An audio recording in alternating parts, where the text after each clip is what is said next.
Assalamualaikum warahmatullahi wabarakatuh. Selamat berjumpa kembali dengan saya Prayitno dari channel Prayitno Berbagi. Pada kesempatan kali ini saya hadir untuk menyampaikan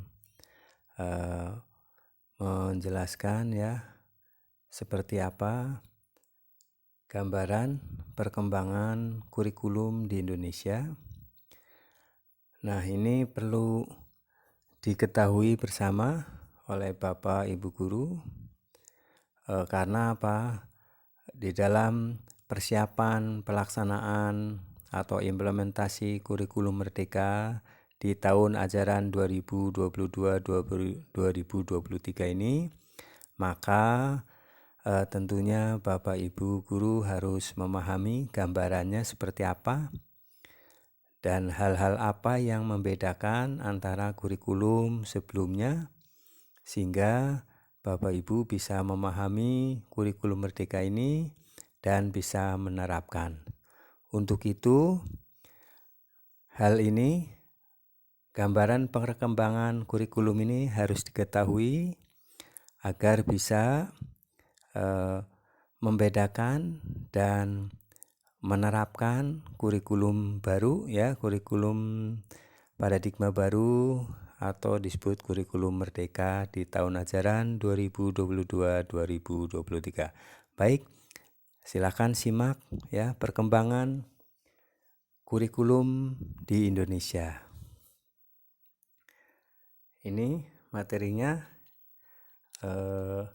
mohon izin kepada Dr.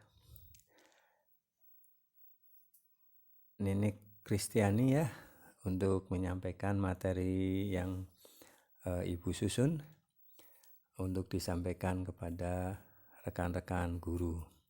Baik, inilah gambaran umum perkembangan kurikulum di Indonesia. Nah, di sini ilustrasi perkembangan kurikulum Indonesia Renplan pada tahun 1947 kemudian rencana pelajaran pada tahun 1952,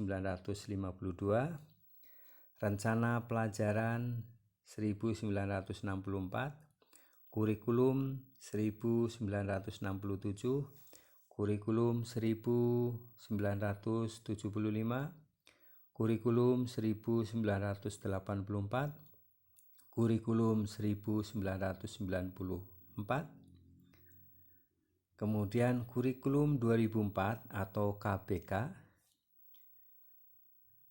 kemudian kurikulum 2006, dan terakhir kurikulum 2013. Nah, ilustrasi perkembangan kurikulum di Indonesia di sini diawali pada kurikulum 2013 yang sedang dan dilaksanakan oleh sekolah Bapak Ibu. Di sini tahun 2013, kemudian menginjak tahun 2014, 2015, 2016, 2017, 2018. Nah, 2019 ini terjadi di antara 2019 sampai 2020 ini terjadi adanya pandemi COVID-19 yang melanda dunia dan termasuk Indonesia. Di sini diterapkan kurikulum darurat akibat COVID-19, maka Kemendikbudristek memberikan kebijakan untuk menerapkan kurikulum darurat akibat COVID-19. Apa itu kurikulum darurat? Kurikulum darurat itu adalah kurikulum 2013 yang disederhanakan. Nah, kemudian di awal 2020 juga telah diterapkan ya kurikulum sekolah penggerak atau kurikulum prototipe yang nantinya akan menjadi kurikulum merdeka. Nah, di sini di tahun 2020 ya sudah dilaksanakan, diuji cobakan di 2.500 sekolah, yaitu sekolah penggerak ya untuk menerapkan kurikulum merdeka yang nama awalnya adalah nama sebelumnya adalah kurikulum prototipe. Nah, ini akan dikembangkan kurikulum merdeka ini di tahun 2022 ini ya, sampai uji cobanya sampai tahun 2024. Nah, Bapak Ibu guru ya sekolahnya akan menerapkan dan sudah mendaftarkan diri ya sekolahnya untuk sebagai salah satu sekolah pelaksana kurikulum merdeka mulai tahun ajaran 2022-2023. Nah, ini di awal akan dilaksanakan untuk diuji coba di awal tahun ajaran 2022-2023 sampai tahun 2024. Nah, disinilah nanti akan dikaji ulang apakah akan diterapkan untuk ke seluruh sekolah di Indonesia. Baik, inilah perkembangan ilustrasi tentang kurikulum di Indonesia. Ya, kita ingat kembali ya Rinplan tahun 1947 sampai tahun 2022 ini ya. Seperti itu. Baik, kita lanjutkan. Saat ini telah memiliki 3 alternatif kurikulum ya. Bapak Ibu sekolahnya boleh memilih ya 3 opsi kurikulum yang disiapkan oleh Kemendikbudristek. Dalam pemilihan pembelajaran atau mengatasi learning loss, sekarang sekolah diberikan kebebasan menentukan kurikulum yang akan dipilih. Pilihan pertama adalah kurikulum 2013 secara penuh ya. Kemudian pilihan kedua adalah kurikulum darurat, yaitu kurikulum 2013 yang disederhanakan. Pilihan ketiga, opsi ketiga adalah kurikulum merdeka. Nah, kurikulum merdeka ini telah di-launching ya oleh Menteri pada tanggal 11 Februari 2022 pukul 10 waktu Indonesia Barat. Nah, ini Bapak Ibu silakan menentukan ya akan memilih alternatif kurikulum yang mana. Baik, kita lanjutkan. Nah, kurikulum 2013 ya. Opsi pertama, kita harus memahami dulu ya, walaupun sudah melaksanakan, tetapi Bapak Ibu guru juga harus memahami ya seperti apa sih karakteristik kurikulum 2013 selama ini, yaitu 1, peminatan dilakukan sejak kelas 10 untuk SMA ya. Kemudian pengaturan jam pelajaran di kurikulum 2013 itu diatur per minggu. Nah, selama ini kita mengatur di kurikulum 2013 ini jam pelajaran adalah diatur per minggu. Kurikulum 2013 mengatur kegiatan belajar, kegiatan rutin, intrakurikuler. Pengaturan karakter melalui pembelajaran di kelas yang bersifat kompetensi inti, dan kompetensi dasar. Beban kerja guru terhitung dari kegiatan mengajar rutin intrakurikuler saja ya. Jadi beban kerja guru terhitung dari kegiatan mengajar rutin saja. Kemudian acuan mengajar guru adalah pada kompetensi inti dan kompetensi dasar. KD ya, sesuai Permendikbud nomor 37 tahun 2018. Nah, inilah gambaran ya kurikulum 2013 yang selama ini kita laksanakan, seperti IPA dan IPS juga terpisah ya. Nah, mari kita kaji lagi gambaran kurikulum berikutnya, yaitu kurikulum darurat.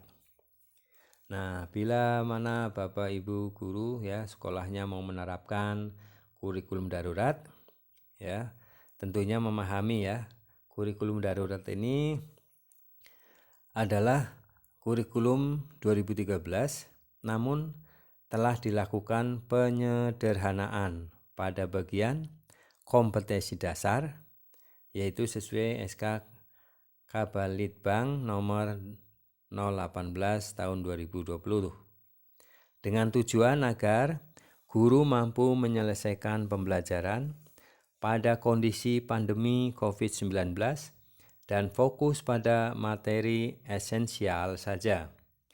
Esensial ini selanjutnya dikembangkan pada kurikulum merdeka berupa capaian pembelajaran atau CP.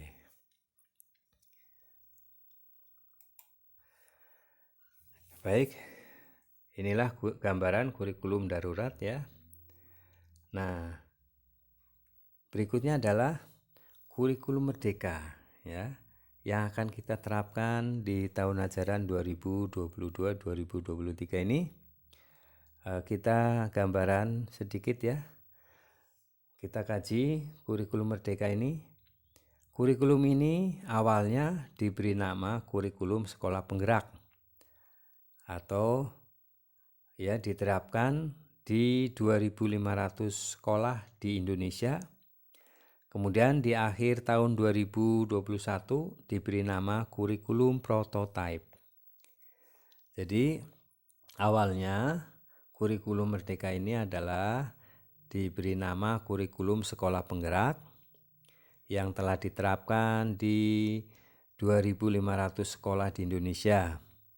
Kemudian di akhir tahun 2021 diberi nama kurikulum prototype.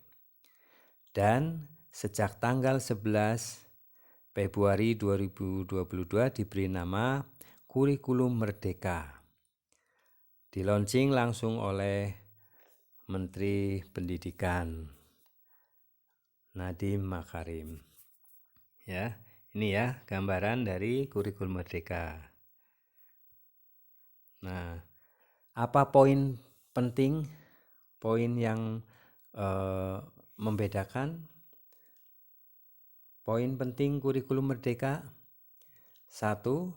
Tidak ada peminatan.